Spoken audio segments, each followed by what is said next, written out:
Hey everyone, Cody Menz here, another What's New video. Basically, this week, short little video here, kind of going over what's happening on the NA server and World of Tanks in general. Before I get to 1.7.1, which is a big part of this video, the next patch coming up and the public test server starting soon here, this week on NA, there will be a 50% off equipment sale. Last week we had the 50% off consumable sale. So this weekend we have equipment. Hopefully you got some credits. Like I've got 3.6 million here, but I spent a lot of it on the consumables. A good thing is, if you do want to pick up equipment, you can sell those consumables if you wanted to, or take advantage of your holiday ops credit bonus here and play the hell out of the game. That way you can take advantage of the equipment sale here, since they are pretty rare. From my understanding too, I think the E100 on track starts somewhat soon here, and I'm not sure what the specific weekend kind of event and missions are this weekend, but we'll see if you have to put a code in for those. No idea if they still have the codes kind of gotten rid of for the weekend event, or if you had to put them in. Stay tuned, tomorrow, on Friday, to kind of look at the article for that. But rejoice, 50% off equipment. Take advantage of it, because you probably won't see another one for a while. And for the rest of January, we might see like a crew retraining sale. We might see that, say, not this weekend, the following weekend, possibly like a free XP sale, something like that as well. Anyway though, big news, 1.7.1. Now all these links you'll be able to find in the video description, and they'll be in the order of what you see. Now this is just on worldoftanks.com. You can find it on .eu, .asia, so on and so forth as well. 1.7.1 is in super test right now. It is slated to hit the public test server next Thursday, the 16th. And from there, it's going to be a short public test from what they're saying. They're going to be trying to release this update to the live server right after the next Clan War event starts here very soon here. The Dawn of Industry, they're calling it.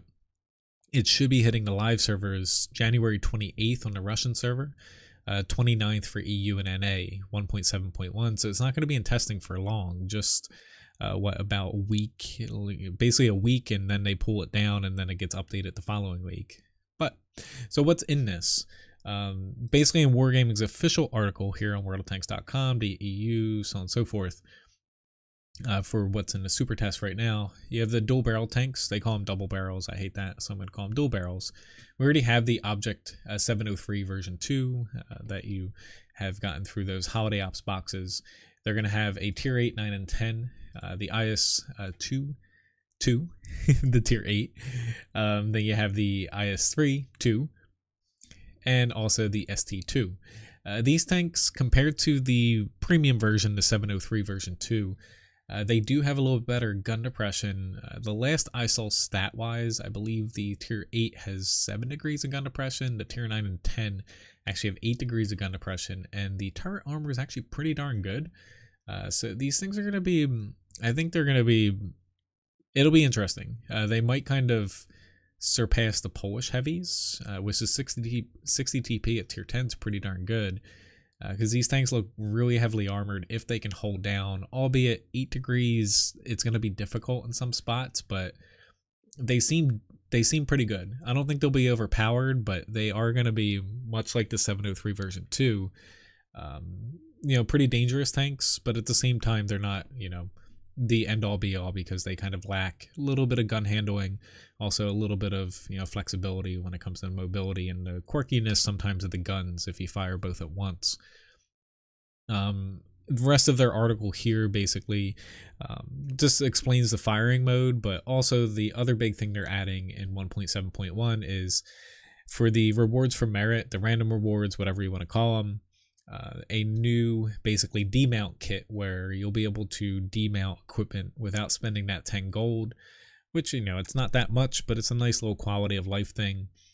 So in those large reward for merits, which you get every 5th time, I believe, you have a possibility to get one of these demount kits, and they're going to rework the way equipment you can take it on and off. That way, if you do have these, you can use them instead of spending the gold, but you can choose in between them.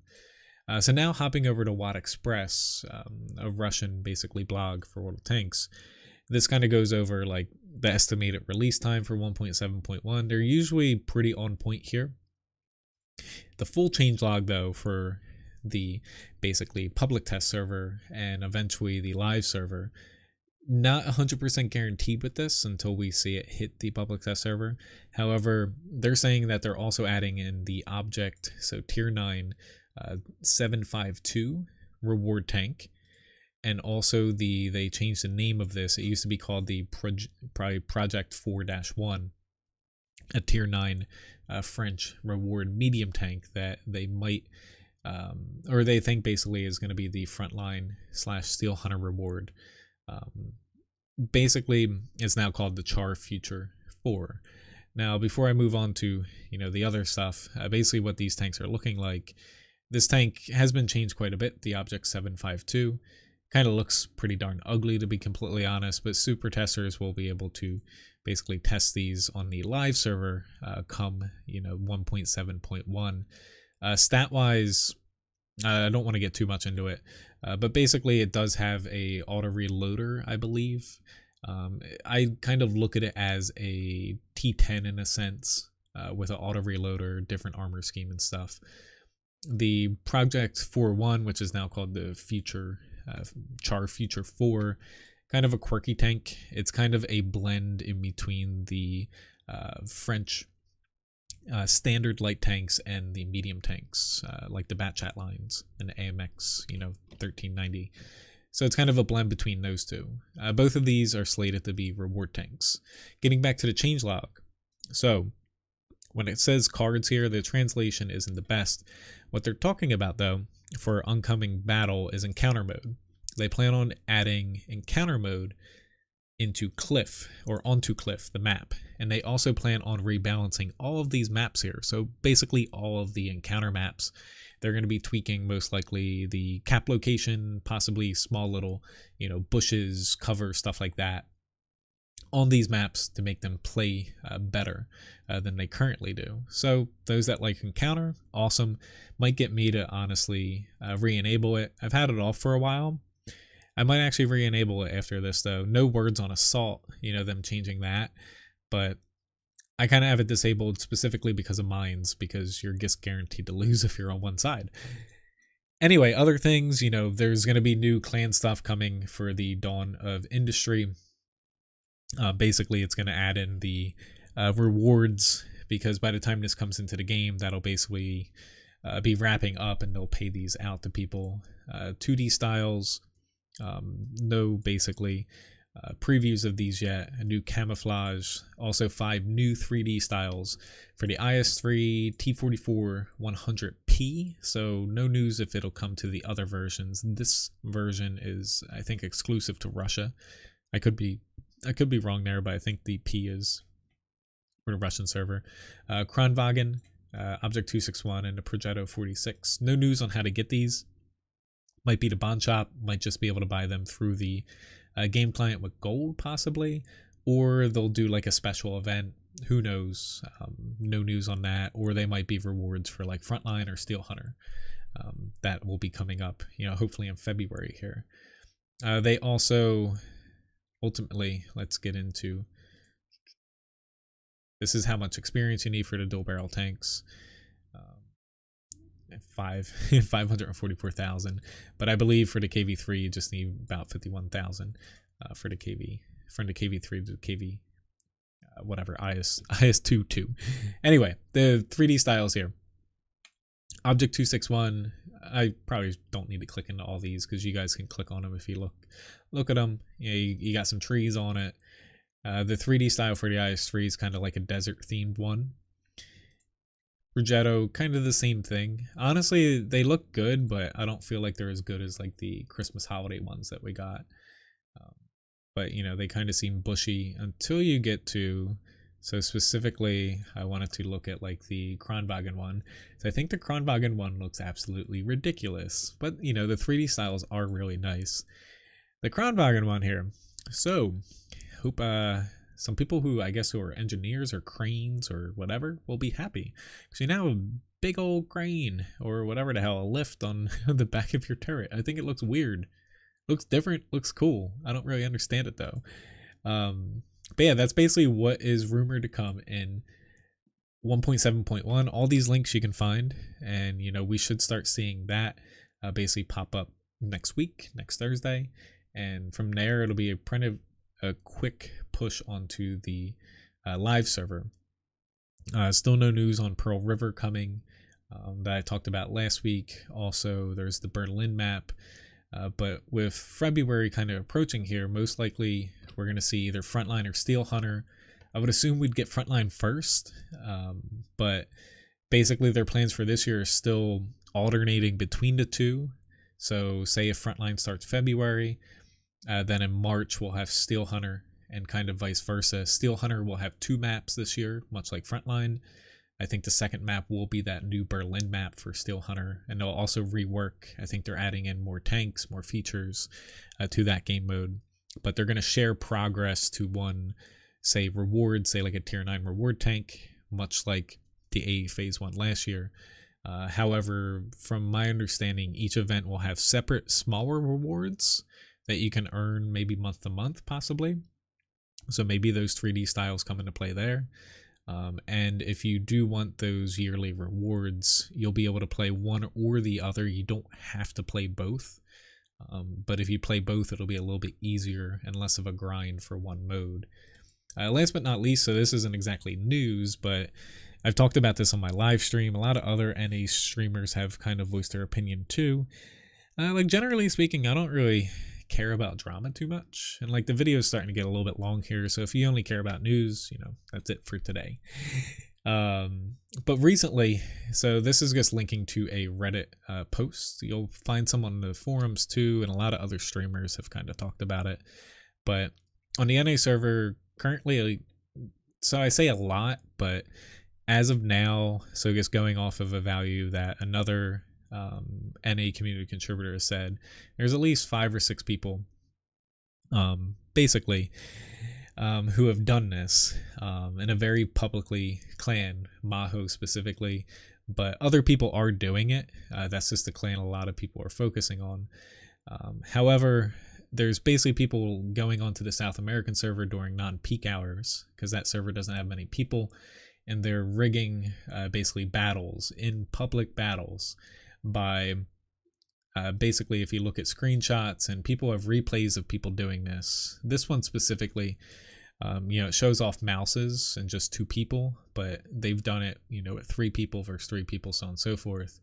And they'll basically queue up and allow the person in the chieftain to destroy the mouses and get basically free damage, and thus kind of, boosting their 3 mark up really fast and really effectively, because the South American server doesn't create enough battles, and they're almost guaranteed to get in the same battle, especially while platooning, because Matchmaker will basically mirror platoons on both sides. And it's been going on, for I guess a while now, because it's been coming up week after week after week.